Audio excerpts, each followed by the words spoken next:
Apakah hasil bakso Anda tidak konsisten? Dalam arti kadang bagus, kadang jelek. Kalau Anda sudah terbiasa berjualan bakso, tentu Anda tahu hal-hal seperti ini bisa bikin jualan kita rugi. Nah, kalau Anda ingin menghindari hal-hal tadi, sekaligus membuat hasil bakso Anda lebih bagus dan konsisten, maka pembahasan kita hari ini akan tepat untuk Anda, karena kita akan bahas tentang 3 hal yang bisa membuat hasil bakso itu tidak konsisten.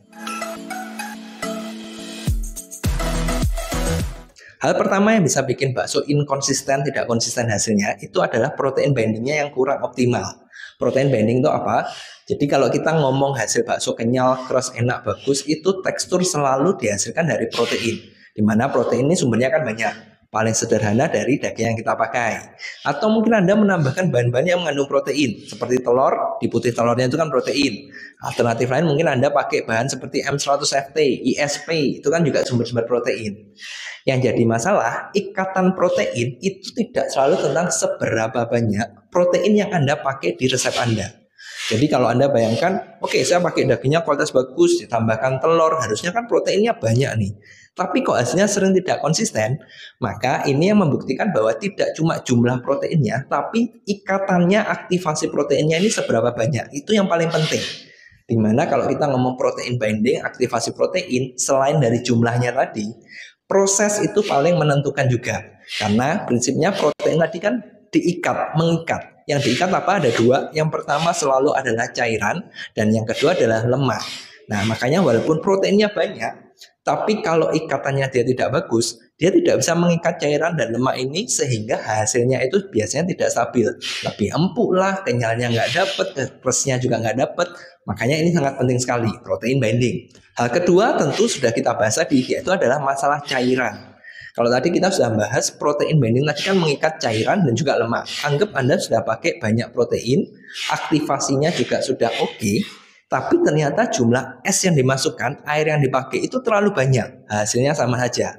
Karena tidak bisa terikat tadi, makanya hasil bakso kita jadi tidak stabil. Mungkin kadang bagus, kadang enggak. Problemnya bagaimana menentukan ini yang akan susah, karena umumnya yang saya dapati di Indonesia yang menentukan air es itu kan selalu tukang giling.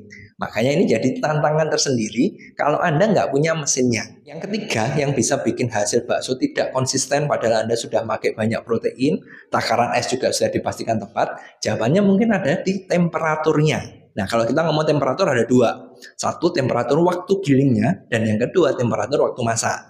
Temperatur waktu giling kita butuh suhu yang rendah, serendah mungkin, makin dingin makin bagus. Kenapa? Karena tadi sudah kita bahas protein binding, jadi mengaktifasi protein supaya bisa mengikat dengan sempurna selalu butuh suhu. Dimana idealnya semakin dingin suhunya, semakin rendah, itu dia akan mengaktifkan lebih banyak protein sehingga ikatannya lebih kencang, lebih bagus.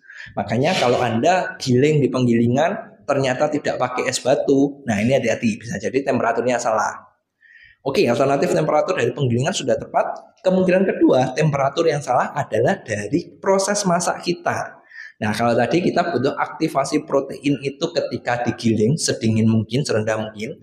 Ketika kita masak, jawabannya tidak boleh terlalu panas. Jadi kalau terlalu tinggi itu nggak bagus. Makanya ini agak-agak susah, perlu Anda pastikan temperatur waktu masaknya itu harus pas. Idealnya kalau Anda berpikir, alah hasil bakso nggak konsisten, nggak apa-apa lah, nggak bikin rugi, pokoknya terjual. Hati-hati.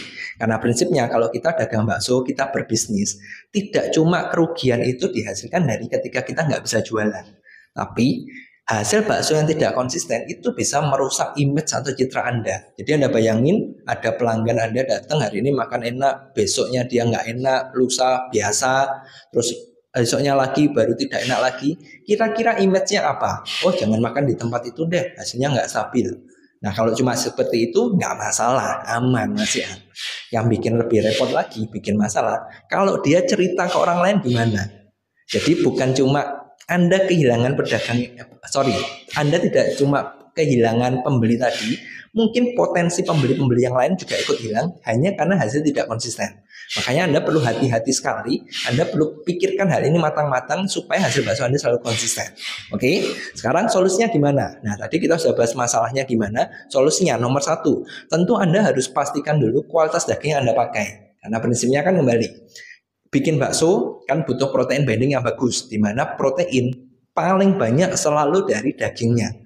Sehingga kalau Anda pilih dagingnya nggak bagus, takarannya nggak pas, dalam arti dagingnya sedikit, tepungnya banyak, esnya banyak. Nah ini jadi masalah. Jadi pilih nomor satu dagingnya yang bagus dulu. Bagian apa? Tergantung. Kalau Anda sapi dan ayam pasti berbeda. Mungkin gampangnya saja Anda pilih yang lemaknya sedikit. Semakin sedikit lemaknya, biasanya itu semakin banyak protein. Sehingga seharusnya jumlah proteinnya banyak, aktivasi prosesnya betul, itu bisa lebih enak. Hal kedua tentu adalah masalah proses, di mana proses ini bisa dari rebusnya dan juga proses waktu giling. Oke, saya tahu kalau Anda bikin di penggilingan mungkin agak susah memastikan karena yang ngatur kan tukang giling. Setidaknya Anda pastikan dulu proses rebusnya tepat lah. Proses rebus yang tepat seperti apa? Satu, prinsipnya jangan terlalu panas dan juga jangan terlalu cepat. Karena ketika kita ngerebus, ini kan bakso, anggap ini bulat. Kita perlu memastikan semua suhunya itu matang sempurna. Jadi tidak cuma di luarnya, tapi sampai di tengah-tengahnya ini juga harus terkena suhu yang pas. Suhu yang pas berapa? Idealnya suhu bakso yang matang sempurna itu selalu 72 ke atas. 72 ke atas karena kalau 70 kurang biasanya bakteri itu tidak mati sempurna dan juga banyak bahan-bahan yang baru aktif ketika terkena suhu panas yang pas.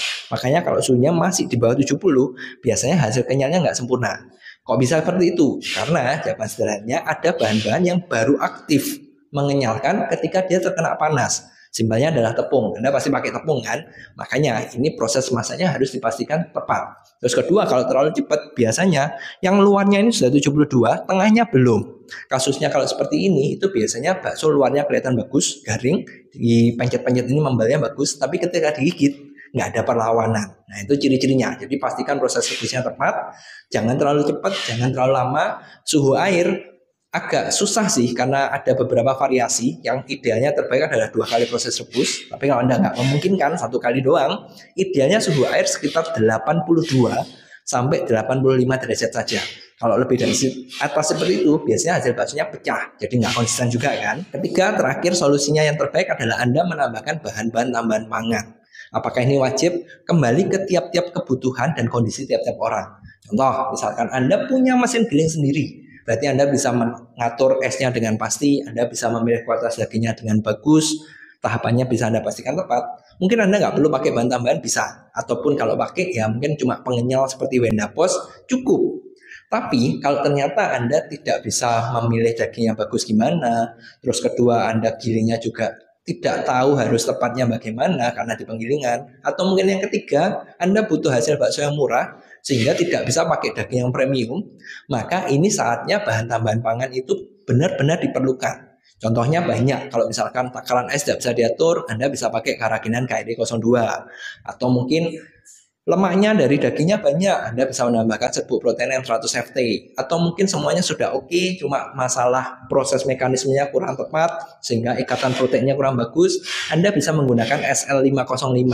Jadi alternatif bahan tambahan memang banyak dan tidak semua orang perlu menggunakannya, tergantung masing-masing. Makanya kalau Anda kesusahan, sebaiknya Anda konsultasi saja. Jadi saya siapkan tim yang mungkin bisa membantu Anda. Kalau Anda nonton ini di YouTube, seperti biasa, nomor ada di deskripsi. Cek di sana aja, Anda bisa kontak, bisa WhatsApp, bisa telepon. Kalau Anda nonton ini di platform yang lain, medsos yang lain, komen aja. Nanti akan saya kasih nomor yang bisa membantu Anda.